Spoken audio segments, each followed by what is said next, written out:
தமிழர் அறநிலையத்துறைன்னு மாத்துவன்றீங்க. இப்ப இந்துங்கிற பேரை நீக்குவேன் அப்படின்னு சொல்ல வரீங்களா? இல்ல, இந்துன்னு ஒரு சமயம் இருக்குதா? இது கூட்டு பொரியல் அவியல் சாம்பார் மாதிரி எல்லாம் சேர்த்து சாப்பாடு மாதிரி. சமணன், பௌத்தன், சீக்கியன், உங்களுக்கு தெரியும், இங்கே வைணவன், எல்லாரும் சைவன், எல்லாரும் சேர்த்து இந்துன்னு சார் வில்லியம் ஜோன்ஸ் போட்ட கையெழுத்தில் ஆகிறோம். என் சமயம் சைவம். நான் சிவனை வழிபடுகிற சிவசமயம். என் சொத்து பத்திரத்தில், எங்கள் வீட்டில் எங்கள் அப்பாவோட சொத்து பத்திரத்தில் சிவசமயம்னு இருக்கு. என் கோத்திரம் வந்து என் மகனுக்கு எனக்கு சிவ கோத்திரம். அப்போ நாங்கள் முருகனை வழிபடுகிற சைவர்கள். அப்போ சிவனை வழிபடுகிற சிவசமயம். மாலை வழிபடுகிற மாலியம். திருமாலுங்கிறது எந்த மொழி சொல் சொல்லுங்க? எங்க மாயவன் கண்ணன் ஆகிறான். கண்ணன் என்றாலும் மால் என்றாலும் கருப்பு. வணங்குகிற தெய்வத்தை நாங்கள் மரியாதையாக அழைக்கணும்னு, மதிப்போடு அழைக்கணும்னு திருமால் பெருமாள்னு அழைக்கிறோம். என் பெருமாள் கோயிலே எங்களை ஆண்டாள் பாடின பாசுரங்களை பாட வேண்டியது. அதில் என்ன உனக்கு பிரச்சனை? ஆண்டாள் என்ன மொழியில் பாடினா என்ன பிரச்சனை உனக்கு?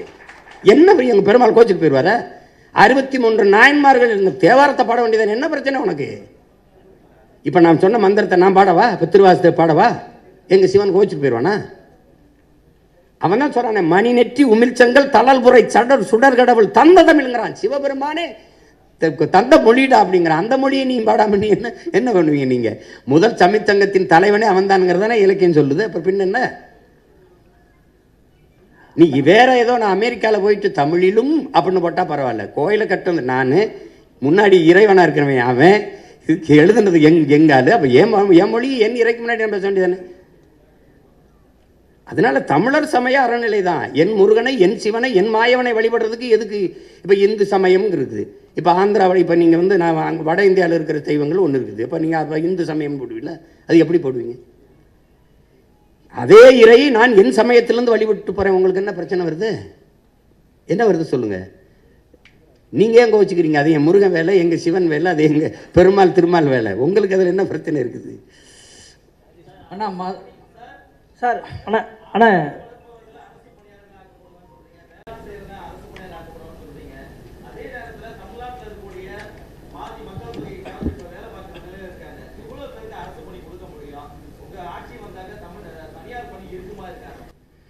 நீங்க இப்ப எது தனியார் பணின்னு சொல்லுங்க.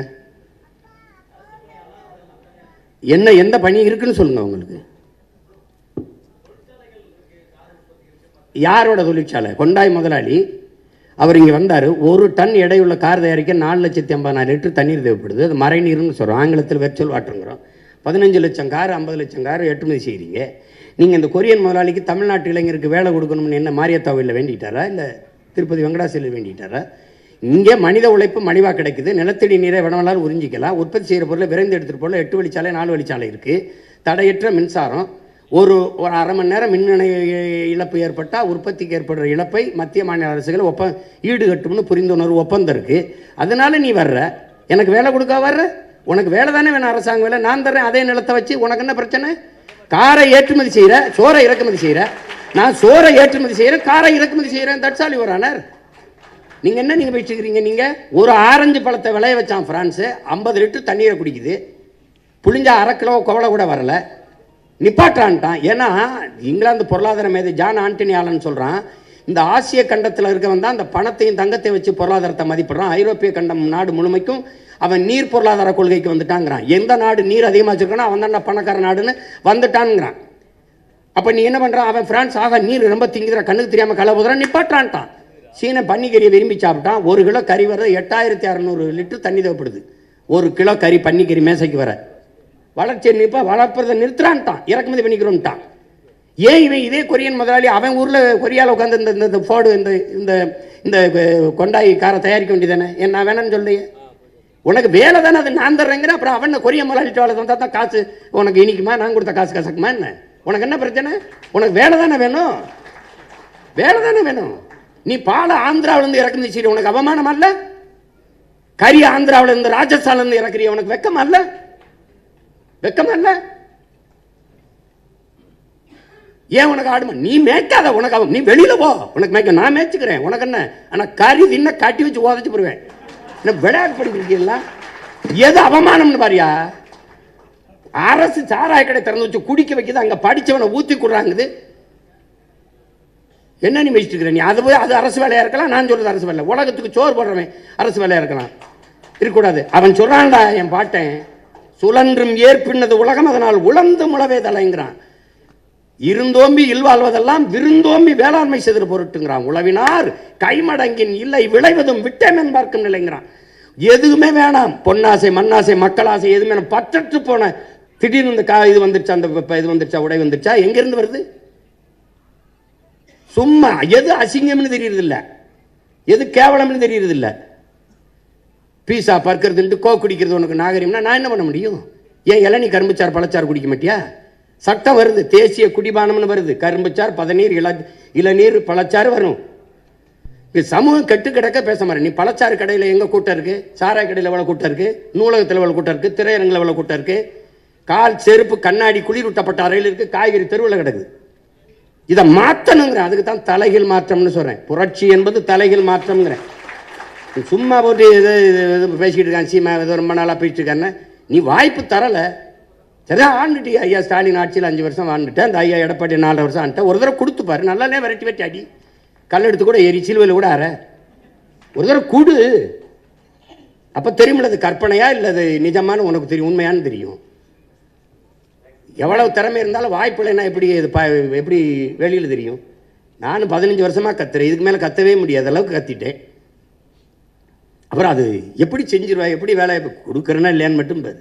தம்பி, ஒரு மீன் குழம்பு வைக்கிற சட்டி எத்தனை ரூபாய்ன்னு நினைக்கிறீங்க? அமெரிக்கா 13,000 ரூபா. ஒரு கயத்து கட்டில் 40,000 ரூபா. ஒரு ஓலைக்கொட்டம் 500 ரூபா. ஜப்பானில் வாங்குறான், அரபு நாடுகள்லேருந்து, ஜப்பான் சீனாலேருந்து போகுது. சந்தை பொருளாதாரம் எங்கே இருக்குன்னு தெரியல. திடீர்னு தக்காளி வர ஏறினவன என்ன பாடுபட்டிய தக்காளி வித்தே ஒருத்தன் பல லட்சம் ரூபா கொண்டு வந்துட்டான்றான். தக்காளி நான் கத்திரி கிடந்தான். அப்புறம் வெங்காயம் தான். அப்போல்லாம் எனக்கு சிரிப்பாக வரும். என்னவோ ஒன்று உங்களுக்கு இது என்ன பண்ணுறது? சரி போங்க. இனிமேல் நாங்கள் சொல்லணும், போலிகளை கண்டு ஏமாறாதீர்கள், எங்களுக்கு வேற எங்கும் கிளைகள் இல்லை அப்படின்னு பேசணும் போல இருக்கு.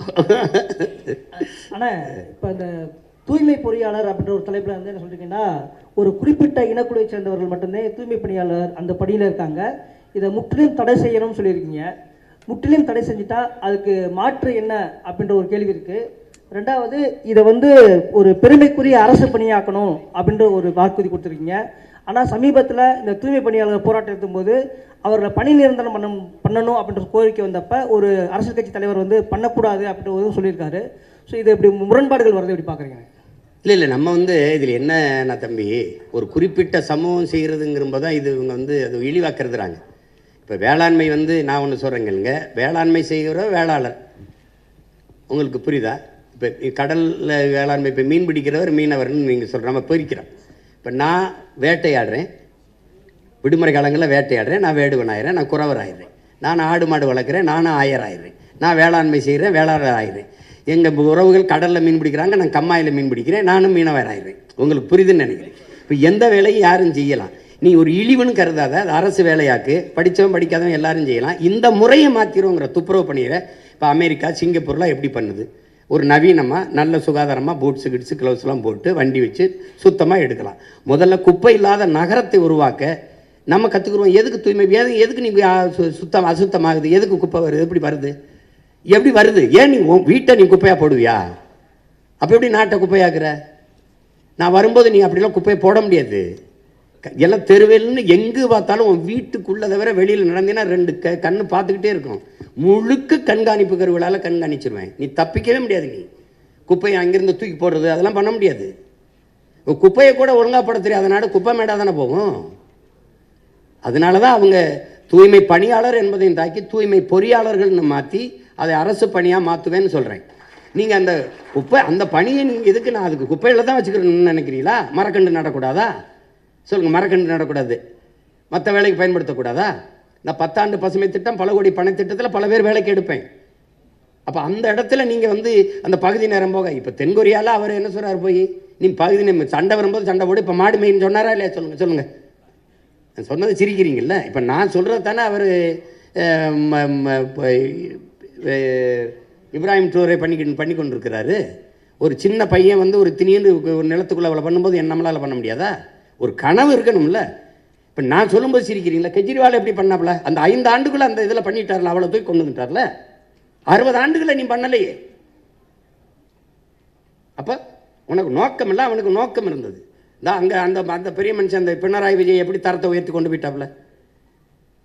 பிள்ளைகளுக்கு முதல்ல கொடுக்க வேண்டியது அறிவு தானே, அதை கொடுக்க உனக்கு வக்கு இல்லை. அப்புறம் என்ன நீ குடிக்கணும்? நீ படிக்க வைக்கிறத விட்டு குடிக்க வைக்கிறதுல கவனம் பண்ணிட்டு இருக்க. 2000 அரசு பள்ளியை மூடுற, 2000 மதுக்கடையை கூட்டுற.